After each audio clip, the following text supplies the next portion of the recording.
Bonjour, ici Jean Sinot du studio Photomode à Québec. Bien, ceux qui me suivent depuis un certain temps savent que depuis quelques semaines déjà, j'utilise maintenant le Nikon Z30 pour filmer mes vidéos, autant ici en studio qu'à l'extérieur. Et bon, qu'est-ce qui me manquait? C'était un objectif hyper grand angle et lumineux.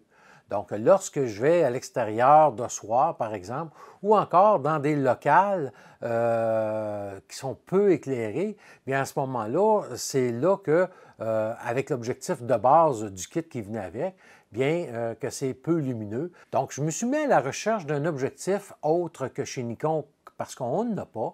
Et c'est là que je suis tombé en faisant mes recherches sur la marque Viltrox, qui ont un 13 mm 1.4 pour les appareils à format APS-C ou DX chez Nikon. Donc, je me suis procuré, j'ai acheté le Viltrox 13 mm et c'est ça aujourd'hui que je vous présente. Et je vous le dis, c'est vraiment une très belle découverte, en tout cas pour moi. Donc, tout d'abord, bien, comme je vous disais, c'est un objectif conçu pour les appareils DX. Donc, un 13 mm va me donner l'équivalent d'un 20 mm sur un plein capteur. Donc, c'est vraiment un très grand angle et c'est une longueur de focale qui m'a toujours rejoint depuis les années 80, que je fais beaucoup de photos avec ce genre de focale-là. Bien, je suis vraiment heureux de retrouver cette longueur-là dans un DX, dans un format DX. Donc, on va parcourir ensemble aujourd'hui les caractéristiques. Et également, bien, je vais parler moins que d'habitude et on va aller voir vraiment à l'extérieur parce que je l'ai testé là, vraiment en photo et en vidéo là, sur plusieurs facettes. Et en même temps, bien, ça va vous faire découvrir notre belle ville ici à Québec. Donc, je suis allé un peu partout et on va pouvoir voir ça un petit peu ensemble, un peu plus loin. Donc, les avantages de cet objectif-là, bien, en plus, pour moi qui cherchais un objectif là, vraiment pour la vidéo en premier lieu, bien, je me suis aperçu qu'en faisant de la photo avec, bien, c'est vraiment là, une qualité exceptionnelle également en photographie. Et on peut même l'utiliser sur un Nikon Z9, mais à ce moment-là, on va avoir seulement le centre du capteur ou le DX qui va fonctionner lorsqu'on utilise un objectif DX avec le Z9. Mais bref, ça fonctionne avec le Z9. Là, il faut juste savoir qu'on est en format DX. Pour ce qui est de qu'est-ce qui est inclus avec, bien vous allez voir, c'est pas compliqué. On va avoir l'objectif, les bouchons avant, les bouchons arrière. On va avoir un parasoleil et qu'est-ce qui est surprenant, c'est que le parasoleil, il est en métal. Donc, c'est un alliage et c'est un parasoleil vraiment de très belle qualité, donc s'insère, tient très bien en place. Et bon, en tout cas pour moi, il s'installe aussi là, à l'envers lorsqu'on veut bon, remiser l'objectif dans le sac photo. Bien vraiment, là, comme tous les autres objectifs, il n'y a aucun problème. On va avoir également la carte de garantie et une petite pochette souple, là, comme on retrouve maintenant là, chez tous les fabricants, là, plutôt que des grosses pochettes que de toute façon, on n'utilise pas. Au point de vue des fiches caractéristiques, bien tout d'abord, avant d'aller un peu plus loin pour justement voir la différence entre les plans vidéo effectués avec cet objectif-là et un objectif standard 50 mm que j'ai présentement, que je filme avec mon Nikon, bien je vous mets ici à l'écran deux plans vidéo. Donc le premier, c'est vraiment le plan sur lequel présentement je vous parle avec le 50 mm macro de Nikon, qui est plein capteur, donc il va me donner l'équivalent d'un 75 mm. Et lorsqu'on passe avec le plan avec le 13 mm, bien là, on voit le plan au complet et toujours du même point. Je n'ai pas avancé ou reculé le trépied. Donc, on voit vraiment que c'est hyper grand angle, donc vraiment très intéressant, là. Entre autres aussi pour ceux qui aimeraient avoir un objectif là, lorsqu'on fait des voyages et bon, qui va aussi être très lumineux. Donc, vraiment excellent. Maintenant, au point de vue des autres caractéristiques, son ouverture, comme je vous disais, est de 1.4 et sa plus petite ouverture est à f16. On a un diaphragme à 9 lamelles. La construction est de 14 lentilles d'objectif en 11 groupes. Son poids est de 455 grammes et on a une garantie de 1 an. L'objectif va avoir un moteur à pas STM, donc vraiment pour un autofocus très rapide, silencieux. L'objectif est non stabilisé. Qu'est-ce que ça veut dire non stabilisé? C'est-à-dire que lorsque je vais l'utiliser avec le Z30, bien le Z30 n'est pas non plus stabilisé. Par contre, je peux actionner une stabilisation électronique dans l'appareil. Donc, on peut le faire à main levée avec la stabilisation électronique. Par contre, on va perdre un peu de champ de vue là, au point de vue lorsqu'on engage la stabilisation électronique. De toute façon, on va voir un petit peu plus loin ensemble tous les tests que j'ai faits à ce sujet-là. La distance minimum de mise au point est de 22 cm, ce qui donne un beau bokeh, là, vraiment lorsqu'on est très rapproché à 1.4. C'est quand même très avantageux. L'autre chose qu'on va avoir, c'est l'objectif est équipé d'une bague d'ouverture. Donc, pour ceux qui sont sur Nikon, ça fait longtemps qu'on n'a plus de bague d'ouverture. Cet objectif-là va avoir une bague d'ouverture. Et lorsqu'on se promène entre les ouvertures, il n'y a pas de clic. C'est vraiment très fluide. Il n'y a aucun clic pour nous indiquer qu'on ferme ou qu'on ouvre d'un tiers de stop ou d'un stop. Et lorsqu'on arrive au bout, après la plus petite ouverture, on a une position qui vient s'enclencher, qui est A pour automatique. Et là, à ce moment-là, l'ouverture sera réglée dans l'appareil directement. Donc, moi, je l'ai utilisé sur tous les tests que j'ai faits en position automatique.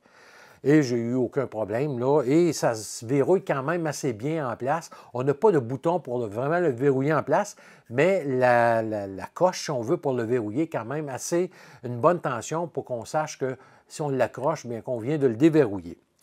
L'autre chose aussi également, c'est qu'on va avoir les éléments, parce que là, présentement, j'ai installé un filtre de protection, mais l'élément frontal va être traité avec un nano-coating, c'est-à-dire que ça va repousser la saleté, repousser les gouttelettes d'eau qui pourraient tomber sur le devant de l'objectif.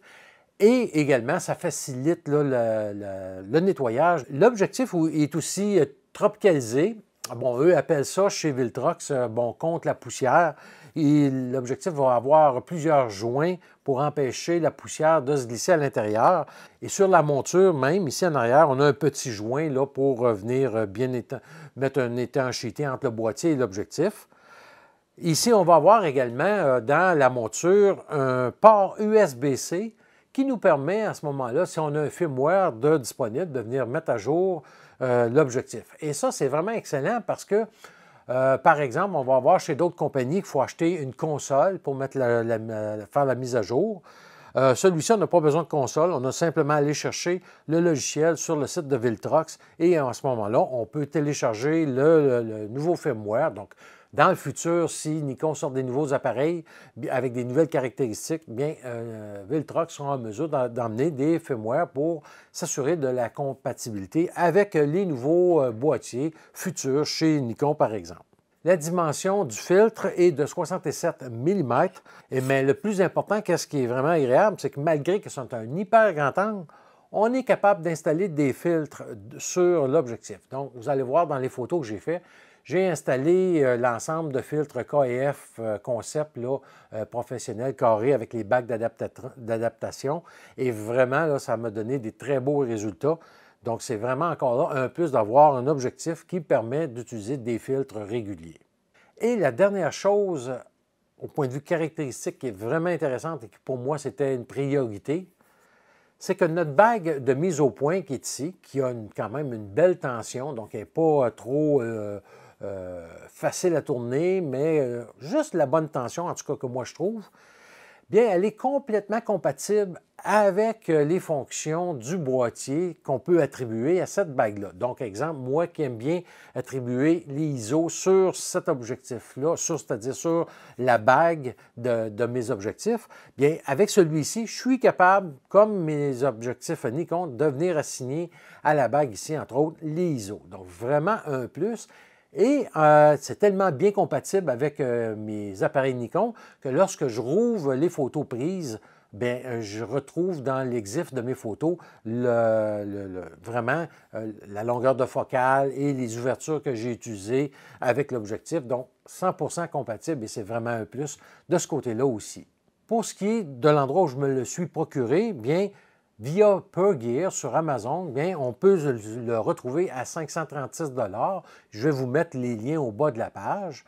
Également, pour les amis qui sont en France, bien, on peut également aller directement sur le site de PurGear, choisir notre devise et autant en dollars canadiens qu'en euros et venir à ce moment-là également pouvoir l'acheter en ligne sur le site de PurGear.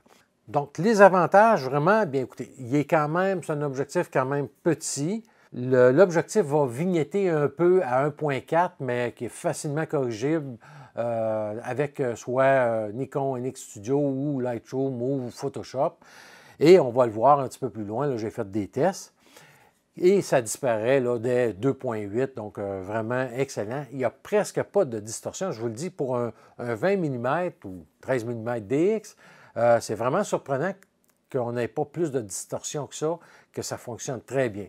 Comme tout grand angle, il faut faire attention à nos parallèles lorsqu'on travaille. Si on est croche, bien, ça va accentuer si on est vraiment croche.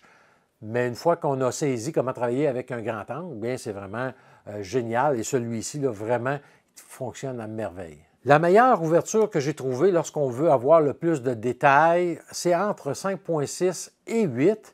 Et on va voir également que lorsqu'on travaille en lumière de rue, bien que les effets avec les lampadaires sont vraiment intéressants à aller chercher. Donc, on va le voir un petit peu plus loin ensemble également. Le focus breathing, c'est-à-dire que lorsqu'on passe de la mise au point la plus éloignée à la plus rapprochée, bien, l'effet de respiration qu'on va retrouver souvent sur un objectif, bien, avec celui-ci, est vraiment minimal. On va pouvoir le voir dans la vidéo qui va suivre. Et c'est, comme je vous dis, là, c'est vraiment très peu prononcé. Donc, encore là, vraiment un plus lorsque l'on veut l'utiliser en vidéo, par exemple. Dans la photo suivante, bien, je voulais vous illustrer les différentes options qu'on peut aller chercher lorsqu'on va chez Nikon avec les objectifs. Et on va voir que, bon, à gauche, tout simplement, on va voir notre Viltrox qu'on est en train de regarder aujourd'hui, comparé avec le 20 mm plein capteur ou FX chez Nikon, qui vaut quand même 1400 $ et qui va nous donner l'équivalent d'un 30 mm, donc beaucoup moins grand angle que le 13 mm. Et par la suite, bien, on va avoir les deux autres objectifs là, qui sont, eux, très petits et très légers. Et le prix est quand même excellent à 400 $. Mais par contre, notre 28 mm va nous donner l'équivalent d'un 42 mm, donc loin d'un 20 mm.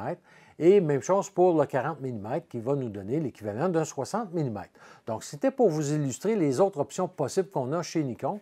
Mais si vous recherchez vraiment un objectif hyper grand angle, bien écoutez, sans une déformation extrême lorsqu'on descend encore plus bas, bien vraiment, là, celui-ci, c'est vraiment le meilleur de qu'est-ce qu'on peut avoir là, présentement lorsqu'on est en DX sur un appareil là, Nikon. Maintenant, on va aller voir vraiment là, une longue séquence de plusieurs shooting photos que j'ai fait sur le terrain, autant en photo qu'avec en vidéo. On va voir que, bon, tout d'abord, en vidéo, pour faire un vlog, qu'est-ce que j'ai utilisé? C'est vraiment le Z30. À 90% du temps, j'étais à main levée. J'avais la stabilisation d'engagé électronique dans le Z30 et j'avais ce petit bâton télescopique-là de Ulanzi qui est disponible et qui permet à ce moment-là de pouvoir avoir un éloignement avec la caméra. Celui-ci, c'est le modèle MT16. Donc, c'est vraiment, par contre, limite avec le poids du Z30 et le poids de l'objectif dessus parce que c'est un bâton qui est complètement en plastique, sauf la tige ici qui est en alliage là, au point de vue télescopique. Et on va avoir un petit pied ici qui nous permet de le mettre là, vraiment au sol lorsque j'ai des plans à faire.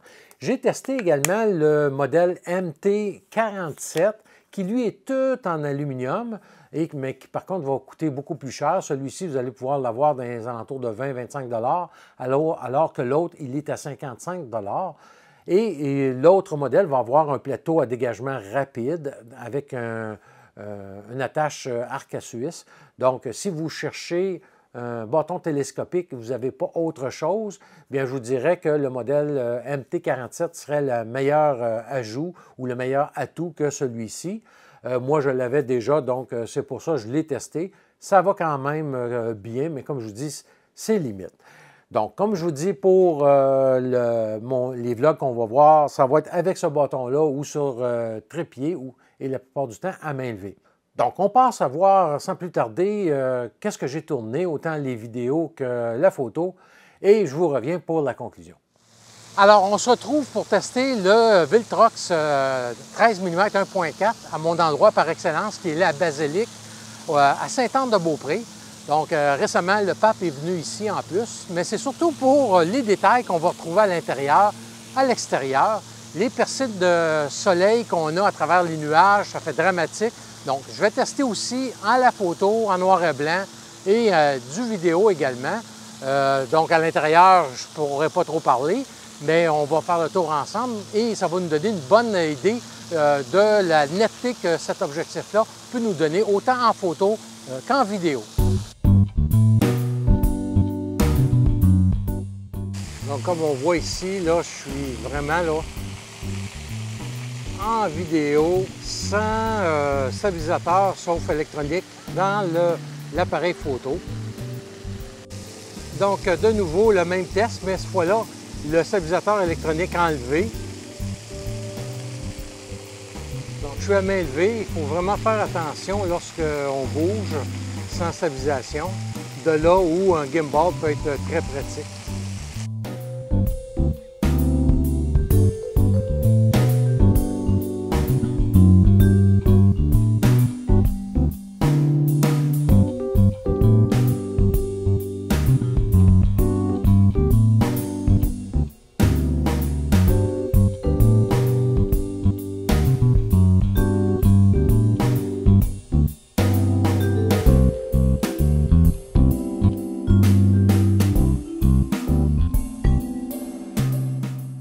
Vraiment, là, c'est de toute beauté ici.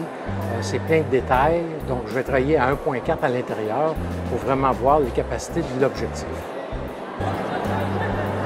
Donc, avec le stabilisateur d'image, un 125e 1.4 pour 640 ISO. Et là, c'est sans stabilisateur d'image. Donc, j'ai un 1.4, un 160e de seconde pour 800 ISO.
ici, je regarde la capacité de l'objectif, la mise au point. Donc, je vais me déplacer, je vais faire la mise au point ici au fond, voilà.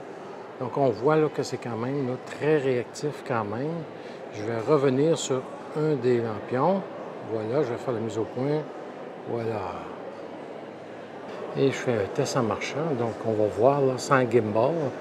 Donc, vraiment, je marche avec le stabilisateur interne. Alors, j'ai terminé ici à Sainte-Anne-de-Beaupré. Écoutez, on a vraiment eu un beau ciel, faire des effets à l'intérieur.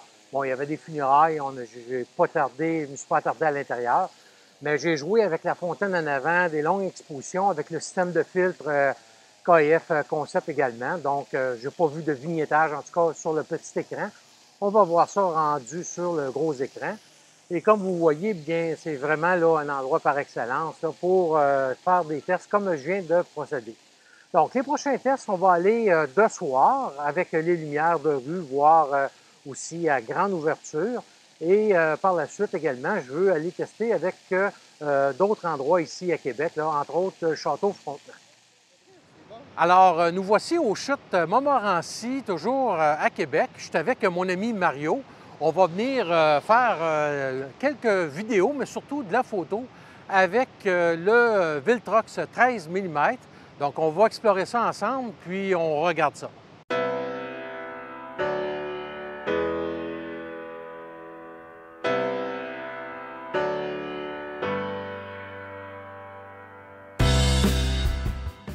Alors, toujours sur le bord des chutes Montmorency avec Mario qui, lui, teste aujourd'hui son Z9.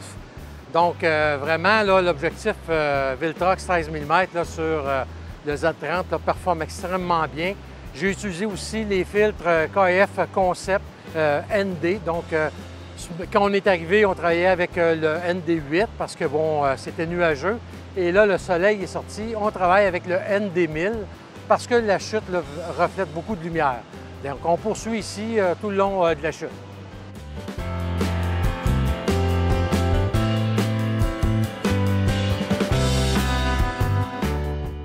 Donc, on a terminé ici aux chutes Montmorency. Puis, il va me rester là, à faire des tests le soir avec les lumières de rue là, pour voir les étoiles. Puis, peut-être aussi en face du Château Frontenac, là, si bon, le temps nous le permet. Donc, nous voici en face du Château Frontenac à Québec. Donc, je vais toujours utiliser le Viltrox 13 mm ainsi qu'un filtre polarisant parce qu'aujourd'hui, il fait très chaud. Là, on va avoir des températures de 26-27 plus l'humidité, donc ça va être très chaud. Donc, je suis venu tôt en matinée. Il y a déjà beaucoup de touristes.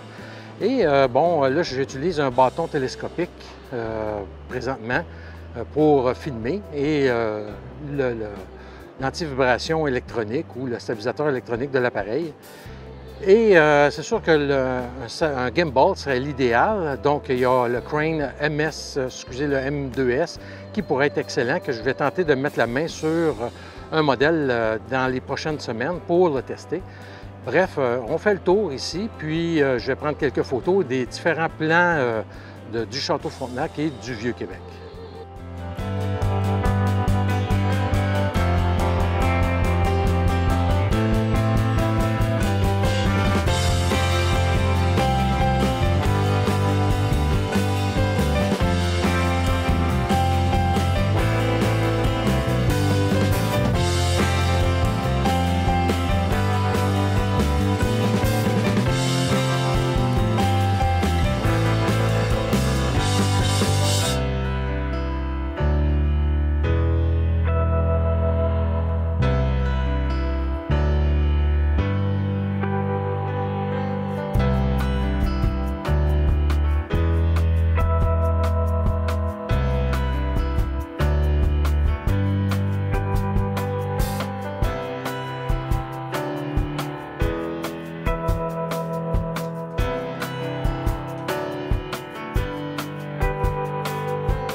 Ici, on va avoir les glissades pendant qui est ouvert tout l'hiver, mais qui s'allonge sur la promenade du Frein.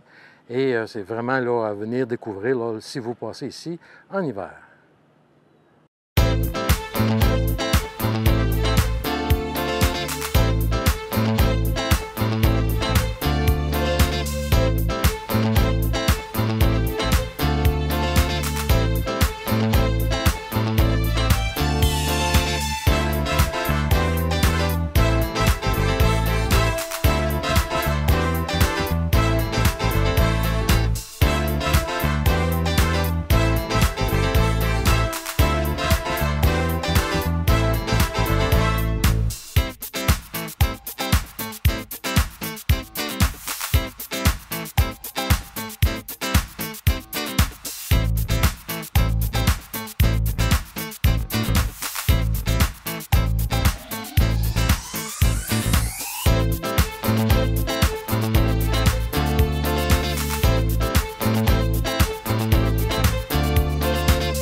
Alors, comme vous voyez ici au port de Québec, bien, on a des bateaux de croisière qui viennent nous visiter à chaque année. Et aujourd'hui, bien, on a quand même là, beaucoup de touristes. Et on voit présentement le Caribbean de Princesse. Donc, vraiment un gros navire de luxe qui nous apporte plein de touristes. Donc, on a nos visiteurs qui viennent nous rencontrer d'un peu partout. Vraiment, là, on est heureux de revoir tous les gens, là, les visiteurs ici à Québec.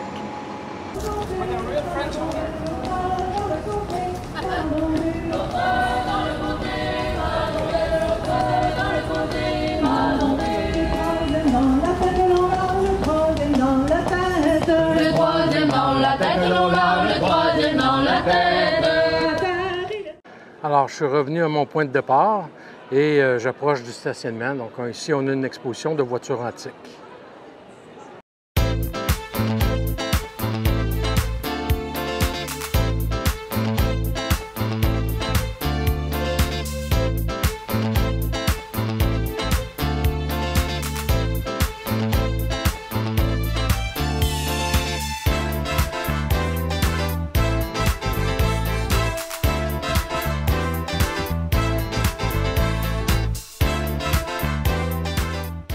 Alors, on vient de terminer notre visite éclair dans Québec et je peux vous dire que bon, le Viltrox se tire très bien d'affaire. J'ai monté le polarisant sur l'appareil, sur l'objectif, puis ça fait très bien le travail. Les photos là, sont vraiment très nettes et bon, c'est vraiment excellent. D'ailleurs, les plans vidéo, comme je vous disais, bien, c'est sûr qu'avec la stabilisation électronique seulement, c'est quand même pas la chose parfaite, mais avec un gimbal, bien, ça pourrait représenter là, un net avantage. Et il me reste à tester maintenant de soir. Je vais essayer d'aller sur le bord des ponts à Québec pour faire les tests, là, toujours avec le 13 mm et voir aussi les lumières de rue, comment vont sortir là, à petite ouverture, là, si on va avoir des belles étoiles ou pas. Donc, on revient un petit peu plus tard. Donc, pour les derniers tests du Viltrox 13 mm 1.4, on est à la tombée de la nuit présentement. On est sur le bord du fleuve Saint-Laurent et on a derrière moi là, les deux ponts de Québec, soit le pont Pierre-Laporte et le pont de Québec, le plus vieux des deux ponts. Donc, on va avoir les lampadaires qui vont être allumés. Je vais voir un peu comment ça fonctionne et comment ça va sortir, surtout avec l'objectif et des petites ouvertures si on va être capable d'avoir des belles étoiles là, au niveau des lampadaires. Donc, on passe au test.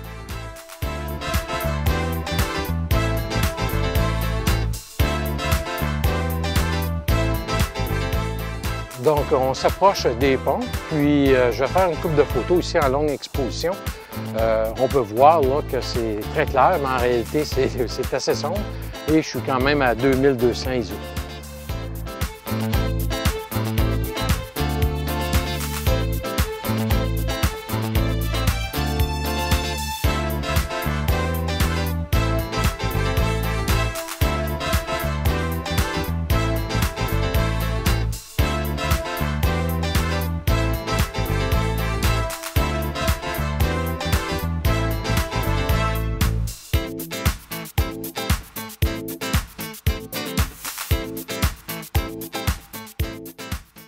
Alors là, je suis à 16 000 ISO, donc à 1.4 à 1/125e de seconde. Et c'est noir. Là. On a vraiment là, que je suis éclairé par un lampadaire, puis la lumière ambiante simplement. Et c'est là que le 1.4 est vraiment fabuleux pour justement lorsqu'on veut filmer dans des très faibles conditions d'éclairage comme présentement. Et écoutez, vers l'ouverture 8 à 11, bien, ça nous donne vraiment des très belles étoiles là, au point de vue des sources lumineuses, comme les lampadaires. Donc voilà pour les tests qu'on a fait sur le Viltrox 13 mm 1.4. On retourne en studio. Donc, comme vous avez vu, bien écoutez, c'est vraiment un objectif polyvalent. En tout cas, moi, j'ai adoré. La raison première, comme je vous disais tantôt, c'est pourquoi que j'ai acheté cet objectif-là. C'est vraiment pour filmer mes vidéos, mes vlogs, et pour deux raisons. Premièrement, quand je me retrouve ici, des fois, je veux filmer pendant que je fais un shooting. Bien, à ce moment-là, mes autres objectifs que j'avais étaient soit trop puissants, donc ne me permettaient pas de tout voir. Et mon 16-30 mm était à f4, donc quand même pas trop lumineux, alors que celui-ci fait exactement le travail que je voulais avoir pour faire ça. Et également, pour lorsque je filme à l'extérieur, bien, je ne veux pas avoir ma caméra qui est trop loin à cause que mon objectif est trop puissant de jour. Donc, ça me permet de l'avoir collé sur moi. Souvent, je me retrouve au milieu de plein de gens, donc je veux avoir un œil sur mon équipement et qu'il ne soit pas loin pour qu'il se fasse voler. Et vraiment, là, pour moi, c'était vraiment une très belle découverte, comme on a vu. Les étoiles qu'on obtient lorsqu'on fait de la photo de nuit dans les rues, c'est vraiment quand même excellent. Je ne dirais pas que c'est le meilleur, mais c'est quand même excellent comparé avec d'autres que j'ai vus. Au point de vue luminosité, au point de vue autofocus, ça fonctionne très, très bien. Et comme on a vu, bien écoutez, le plus gros des problèmes lorsqu'on vlog, c'est vraiment que le Z30 n'a pas de stabilisation du capteur. Donc, on doit passer par la stabilisation électronique. Et ça va causer des effets de jello, comme on a vu là, dans certains plans. Et pour contrer ça, bien, un gimbal, c'est vraiment l'article par excellence là, pour lorsqu'on veut se filmer à main levée et qu'on veut faire des plans à main levée. Donc, j'ai vu, comme je vous disais là, dans la vidéo, le Crane M2S, que je vais tenter d'avoir une copie pour tester parce que vraiment, je pense que ça pourrait venir grandement améliorer mes plans à l'extérieur lorsque je ne suis pas sur trépied. Et assurément, je viendrai vous en présenter une capsule là, détaillée sur cet accessoire-là qui peut être grandement utile. Et pour la photo, bien comme on a vu, c'est vraiment là, génial. Comme je vous dis, on peut assigner les fonctions à la bague ici qui devient une bague de programmation comme un Nikon. Notre élément frontal qui n'est pas surélevé, qui nous permet de prendre des filtres réguliers de 67 mm ou avec des adaptateurs et de pouvoir avoir nos filtres ND, d'utiliser sans avoir de filtres spéciaux pour venir utiliser avec un grand angle. Donc vraiment, ça en fait là, un objectif vraiment très, très, très avantageux. Je vous le dis, moi, là, si on compare à ce qui se fait présentement chez Nikon, écoutez, pour le prix, pour moi, c'est vraiment là, une valeur sûre. On peut même penser que si plus tard, on a des nouveaux appareils et ça sera disponible d'avoir des mises à jour du firmware de l'objectif, Bref, en tout cas, pour moi, c'est vraiment une belle découverte. Je ne connaissais pas Viltrox jusqu'à ce jour. Et pour moi, ben, je peux vous dire que vraiment, là, je conseille fortement cet objectif-là. Et j'ai même hâte de voir qu'est-ce que Viltrox va nous offrir là, dans l'avenir, parce que je crois qu'ils sont vraiment bien partis avec une telle construction et un tel rendement là, au point de vue optique là, de l'objectif que j'ai aujourd'hui en main. Donc voilà pour le Viltrox 13 mm 1.4 APS-C ou DX. Si vous avez des questions, des commentaires, gênez-vous pas. Et de toute façon, vous allez être en mesure de voir dans mes futures vidéos plusieurs plans qui seront réalisés avec cet objectif-là. Et également, bien écoutez, lorsque on part en voyage, souvent, même si c'est un voyage en auto, pas tellement loin, on peut partir, ma femme et moi, là, une fin de semaine. Bien souvent, je n'ai pas toujours le goût d'apporter mon gros Z9 avec tous les objectifs. Et si je n'ai pas d'endroit photo en tête, bien c'est là que le Z30 avec l'objectif de base et le Viltrox vient vraiment être agréable à apporter là, pour ce genre de situation-là, autant pour la vidéo que pour la photo. Donc voilà, et je vous reviens très prochainement. Là, j'attends un trépied de la compagnie KF Concept en carbone qui sera destiné au Z30 et au Viltrox, entre autres. Donc, je viendrai vous présenter ça. Et également, on a d'autres nouvelles qui s'en viennent de chez Pearl concernant des cartes mémoire. Bref, beaucoup de choses encore à venir. Donc, d'ici là, portez-vous bien et on se revoit très bientôt.